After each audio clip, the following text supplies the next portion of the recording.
about the reflection of light. The reflection of light. Today we are going to discuss about the reflection of light on a plane surface. See, light is a wave. Light is a wave.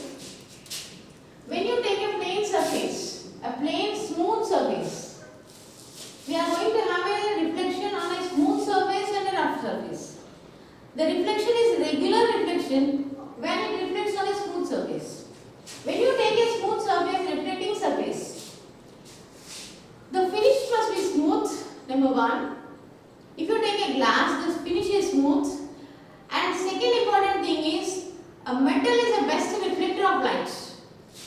And that too, silver is one of the best metal which reflects light. So, the other side is being, the silver is there and the other side which you can't see because it is being painted with orange color painting. So, there is a metal. So, because metal is a good reflector of light. Now, because of the smooth surface you have created and you have coated with a metal and you protected the metal with another coating, now you got your plain glass. And here, we generally use a word called normal. Normal means nothing but an imaginary line drawn. Whenever a dotted line is drawn, that indicates that it is not a true line, it is not a real line, it is an imaginary line. So this imaginary line is called the normal. These two are always perpendicular to each other. These two are always perpendicular to each other.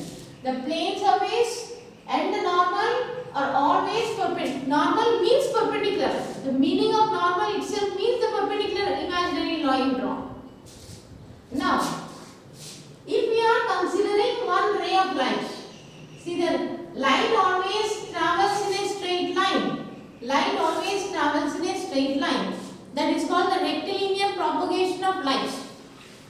And we'll see the different things later again. Now, this is the incident ray. We call it as the incident ray because it is incidenting on this mirror. It's the incident ray, and this angle is called the angle of incidence. That is called the angle of incidence. That is the angle between the incident ray and the normal is called the angle of incidence. And please try to understand, when a ray comes and falls on a smooth surface, some part is being absorbed. Some part is being, here because it is a reflecting surface, it gets reflected. It gets reflected. This is a reflected ray. That is a reflected ray. After reflection, the ray is going. Now, this is the angle between the normal and the reflected ray. That is called the angle of reflection. That is called the angle of reflection. The first law, in the laws of reflection, the first law says that the angle of incidence is equal to the angle of reflection. These two angles are equal. These two angles are equal. This is an important law. Simple.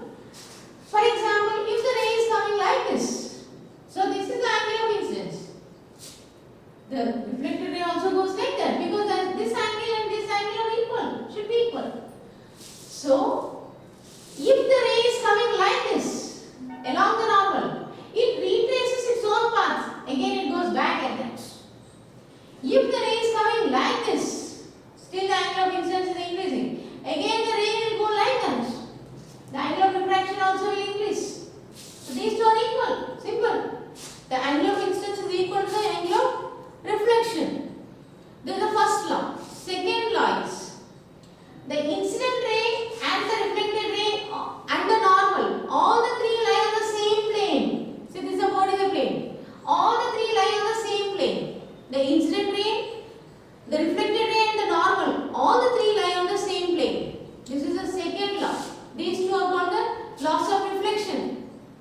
And a normal thing is that the incident ray and the reflected ray will be on either side of the normal. They will be on either side of the normal. They will not be on one side of the normal, but they will be on either side of the normal.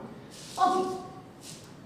So, my dear friends, this is in the case of a regular reflection. In the case of a regular reflection, we have seen here, when a body is not a smooth body, it's a rough body. Its surface is like this. You will get the reflection, but it is not a regular reflection. It's an irregular reflection. If it is a smooth body, the reflection is regular. A regular pattern is there. The regular But in the case of a rough surface, it is not regular. It is not regular. So this is an important thing to be noted.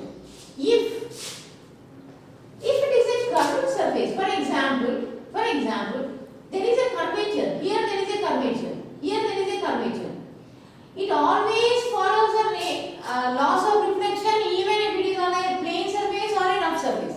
If it is a rough surface, if it is falling on a rough surface, at this point, there is a curvature. To that curvature, draw a tangent. To that curvature, draw a tangent. And perpendicular to the curvature, perpendicular to the tangent lies the normal. Again, the angle of incidence is equal to the angle of reflection. Same. But if there is a curvature, the only thing is how to draw the normal. The point of incidence is this. Now you have to take a tangent at that point. Perpendicular to that tangent, you have to draw a normal. That becomes a normal at that point. If you want to take a point of incidence as this, at this point you have to draw a tangent. And from the tangent you draw a normal width. This becomes a normal. So, whether it is a plane surface or whether it is a curved surface, the laws of reflection are going to follow. But in the case of a plane surface, you have a straight line, you need not go for any tangent especially. If it is a curved surface, at the point of incidence, you must go for a tangent. And normal to that tangent, you get the normal. That means perpendicular to the tangent, you get a normal. So these are the 2 points, 2 laws of reflection. We have discussed about the laws of reflection. And now we are going to see about a plane mirror. Now let us see the reflection of light on a plane mirror. In the case of a plane mirror, I request all the students, you are all having a plane mirror at home. You are having a plane mirror at home. We are going to do something with the plane mirror. Let us please try to be along with me. You go and you stand before the plane mirror. What do you observe? You observe your image. You observe your image. This is a plane mirror. If you are standing at a particular distance here, you observe the image also at the same distance. At the same distance means in a plane mirror the object distance is equal to the image distance. In a plane mirror the object distance and the image distance are the same. If you keep on moving back, the image also is going back. You go and see. You will understand. If you are coming front, the image also is coming front. So the object distance and the image distance are maintained the same in a case of a plane mirror. Second thing, in the case of a plane mirror, this image is a virtual image. Here I am using a word called virtual. Virtual means it is not a real image. You cannot catch this image on a screen. You cannot catch this image on a screen. There is no screen. That's the reason why it is a virtual image. Any image which can be caught on a screen is called the real image. For example, in a cinema theater, the screen is there. The image is being caught on a screen. That is a real image. You take a convex lens and you just, in the next session we will try to show you. We can see the image on a screen. That is called the real image. So, in the case of a plane mirror, it is a virtual image. Next, the speed of the object is equal to the speed of the image. If you are running with some speed x, your image is also running with the same speed x. Because the distance is covered in the same time. Same distance is covered in the same time, the speed also is the same. And the next thing is, there is a lateral inversion. Means the left appears as right and the right appears as left. Means you are eating, you just go and sit before your mirror and start eating. You are eating with your right hand. You just see, you get the feeling as if you are eating with your left hand. Means the left is becoming right and the right is becoming left. The P in the mirror it becomes like this. This is called a lateral inversion. This is called a lateral inversion. And in the case of a mirror, let us see how the reflection is taking place. How the reflection is taking place and why we are able to see our image. How we are able to see the image. So my dear friends, we are able to see the image. Let us see. For example, there is an object here. There is an object here. There is an object here. From this object, okay, we are able to see something only when we are able to see some object only when the light comes and falls on us, and light reaches your eye, and that is a phenomenon why you are able to see. Okay, in this case, the light is falling from this object onto the mirror. This is one ray. Let us consider this ray. This ray follows the ray rule according to the laws of reflection. This is called the incident angle of incidence. So this ray, after reflection, it is going. So this is called the reflected ray. And we already know that the angle of incidence is equal to the angle of reflection. But it appears as if it is starting from here. The dotted line indicates that it is not true. It appears. So we are able to see. You are able to see this. This ray you are seeing with your eye. So your eye is feeling that as if this object is here. Apparent. It is not real. It is apparent. That's the reason why the virtual image is formed. So in this way, you are able to see the image. And here in this case, let us see one special case where for example, your height is 5 feet height or 6 feet height, tall person here. How much height should be the height of the mirror to see your complete image? How much should be the height of the mirror to see your complete image?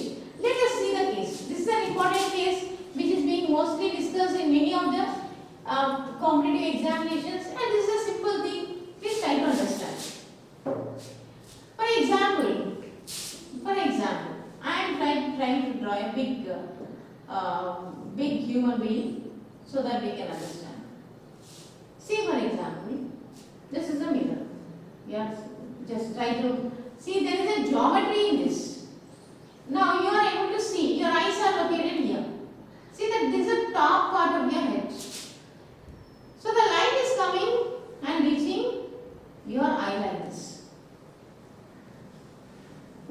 Means this is the angle of incidence, this is the incident ray, this is the angle of incidence, this is the angle of reflection, and you can see a triangle here.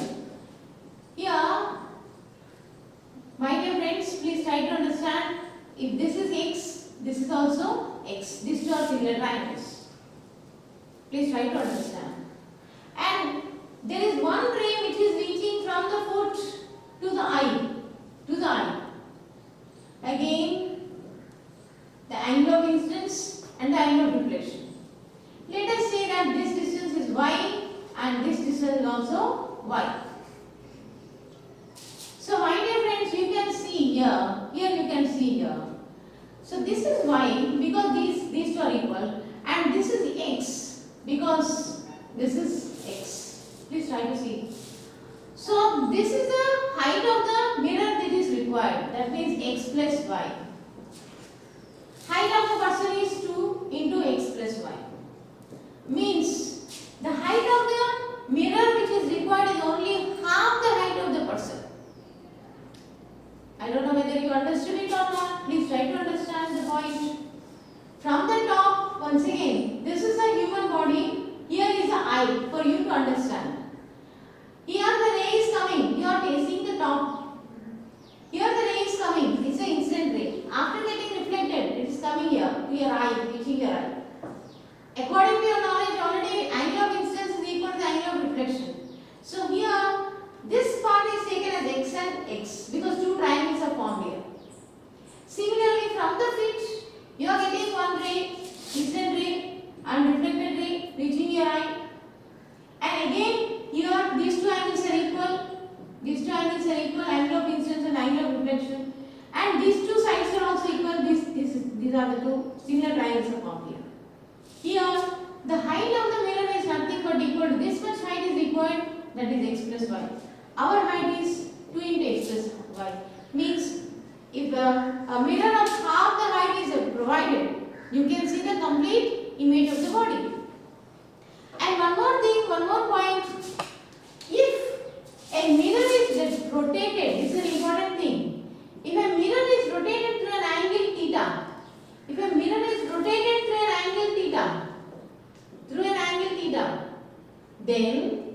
then the reflected ray is rotated through an angle 2 theta.